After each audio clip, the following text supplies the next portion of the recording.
Halo teman-teman, kembali lagi di channel YouTube Sahabat TMA. Oke teman-teman, pada video kali ini kita akan membahas tentang sistem bioflok.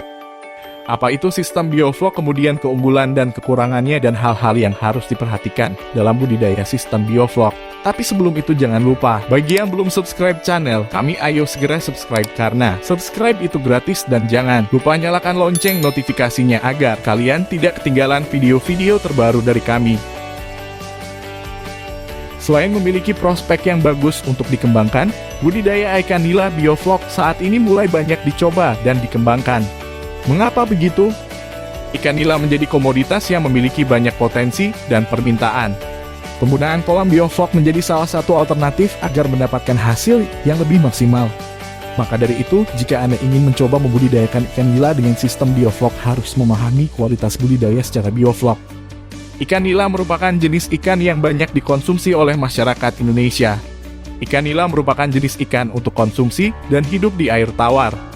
Ikan ini cenderung sangat mudah dikembangbiakan, serta sangat mudah dipasarkan karena merupakan salah satu jenis iklan yang paling sering dikonsumsi sehari-hari oleh masyarakat.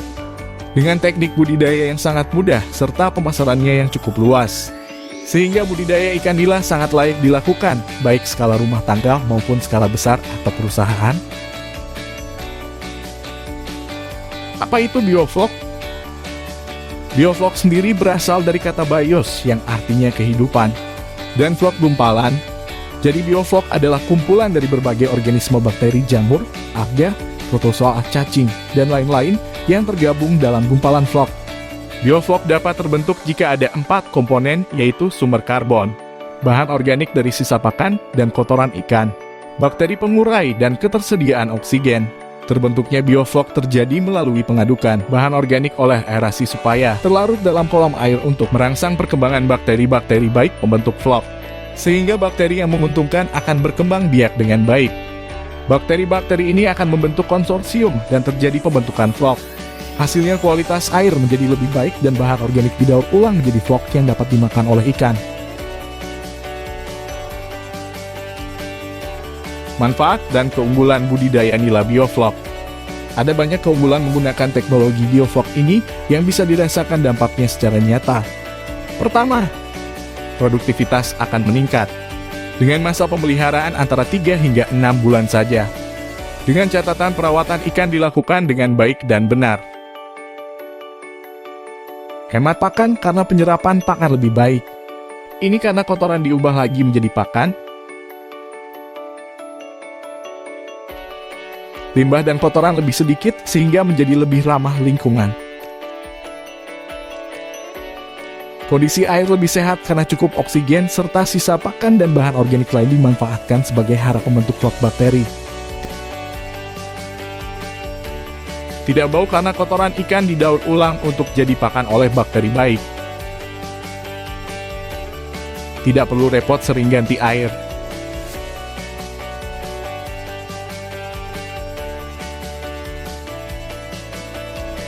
Dan tebar padatnya cukup tinggi. Kelemahan sistem bioflok. Memerlukan aerator untuk oksigen, artinya memerlukan listrik setiap saat. Jika aerator berhenti, maka kandungan air akan kebanyakan nitrat dan menjadi asam. Sebenarnya ini bukan masalah besar, biaya untuk listrik akan terganti dengan penghematan air dan pakan. Memerlukan ketelitian dan ketekunan untuk mengontrol kadar nitrat, kadar pH, dan jumlah bioflok.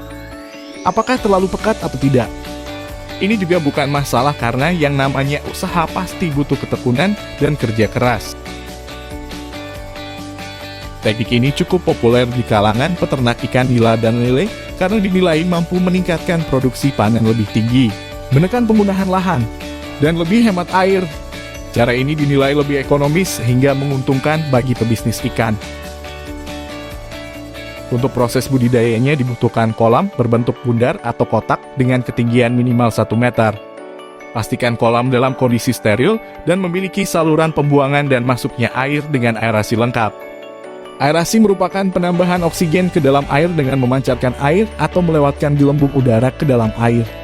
Sementara untuk bahan-bahan yang diperlukan untuk pembuatan bioflok antara lain garam grosok, kapur tohor, probiotik untuk ikan, dan bahan lainnya. Cara pembuatannya adalah mencampur semua bahan di satu wadah kemudian masukkan ke dalam air yang sudah diendapkan. Tunggu 14 hari dan lakukan pengecekan sehari sekali dengan melihat warna air, pH, dan oksigen terlarut.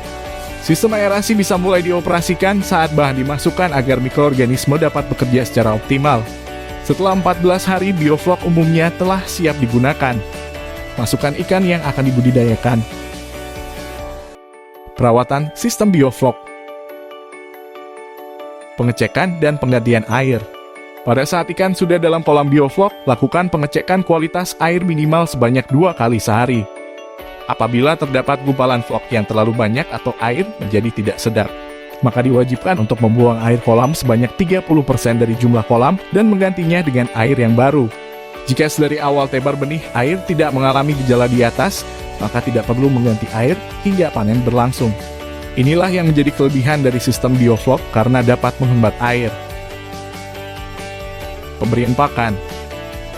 Fungsi bioflok selain dapat memperbaiki kualitas air yakni dapat mengoptimalkan sistem pencernaan ikan, sehingga nutrisi yang masuk dari pakan akan lebih efisien terserap. Karena itu intensitas pemberian pakan harus dikurangi. Selain dapat menekan biaya, pengurangan intensitas pemberian pakan juga akan menjaga kualitas air dari sistem bioflok itu sendiri. Beberapa hal yang perlu diperhatikan dalam budidaya sistem bioflok. Yang pertama, pasokan oksigen dan listrik. Kebanyakan bioflok menerapkan sistem budidaya intensif di mana jumlah penebaran harus lebih banyak dibanding sistem ekstensif. Selain penebaran, bioflok juga memanfaatkan mikroorganisme seperti bakteri, jamur, dan plankton. Komoditas budidaya dan mikroorganisme dalam bioflok tersebut tentunya membutuhkan pasokan oksigen lebih besar. Pasokan oksigen yang besar tentunya hanya bisa didapatkan dari blower atau kincir atau aerator yang mumpuni. Ini merupakan kekurangan dari sistem bioflok di mana harus bergantung pada listrik 24 jam. Patut diwaspadai apabila listrik mati mendadak atau dalam jangka waktu yang lama, karena akan mengakibatkan ikan mati lemas dalam beberapa jam. Yang kedua, lokasi budidaya. Dalam hal operasional, bioflok tidak cocok ditempatkan di ruangan full indoor karena terdapat mikroorganisme yang berfotosintesis, sehingga membutuhkan cahaya matahari. Buatlah kolam indoor yang selalu mendapat pasokan cahaya matahari. Akan lebih baik jika kolam tersebut menaungi sinar matahari dengan baik. Oke teman-teman, sekian video kali ini. Jangan lupa untuk subscribe, like, dan share video ini. Buat teman-teman yang ada pertanyaan atau punya pendapat lain tentang sistem bioflok, kalian bisa komen di bawah ya. Terima kasih sudah menonton dan sampai jumpa di video selanjutnya.